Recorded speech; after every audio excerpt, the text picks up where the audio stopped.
Hello everybody, welcome to another video, and I've not done one for a while. So this one is going to be quite long, and it's also going to be unlike anything I've ever talked about before, but of probably the most importance, because it goes hand in hand with everything I'm saying. So what I'm going to talk about today is the first Great Reset of the 1800s. Because as you know, if you've been watching my other videos, we're in a Great Reset now. Hopefully it's not going to happen, but that's what they want. It's a Great Reset of humanity to total control. But I have faith it's not going to happen. But anyway, it has happened before, and on a massive scale around the 1800s.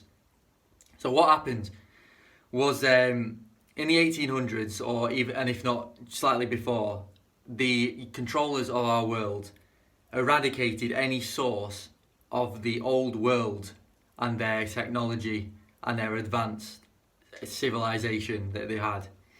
These signs are around us everywhere, and they're around us in plain sight. And if once you see them, you'll be a fool not to notice.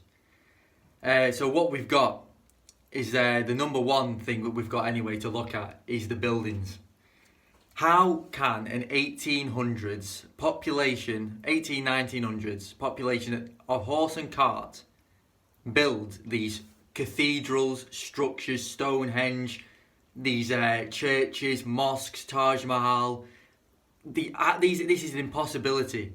Just think about it for a second. We're told well, in photographs we've got evidence, photographic evidence of muddy streets, just complete chaos of people living in poverty, people, this a hierarchy. Then you've got the people at the bottom. You've got houses, thatched houses. You've got houses falling down, but yet you've got these buildings in the background that we couldn't even build today. It's an impossibility.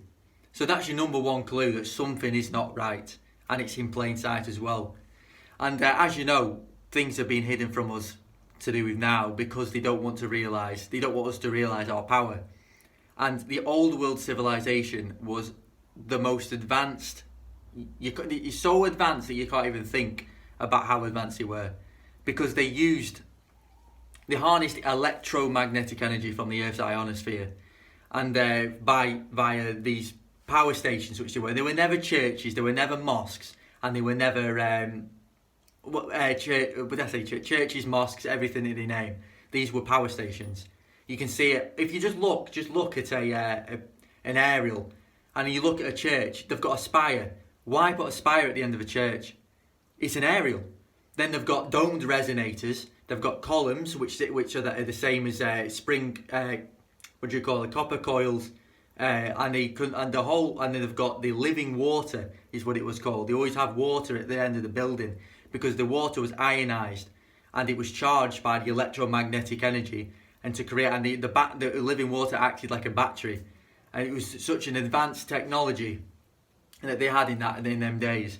Then there was always an empty shell at the top of these churches, mosques. Everything is empty. That's where the battery would have been. And there's evidence absolutely everywhere of these photographic evidence, even of these batteries being taken out.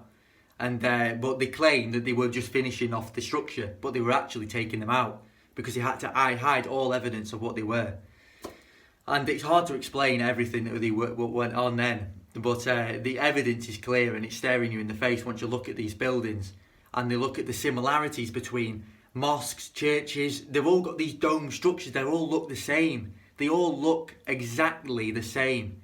They've all got the same principle.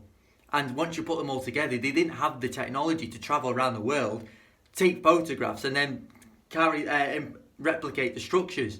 So how did they create these buildings the same? It makes no sense at all. And you've got to ask these questions. They had I want to talk about the star grids, the star cities. When you're looking from above, in Amsterdam, in Dresden, you've got these canals that are shaped to geometric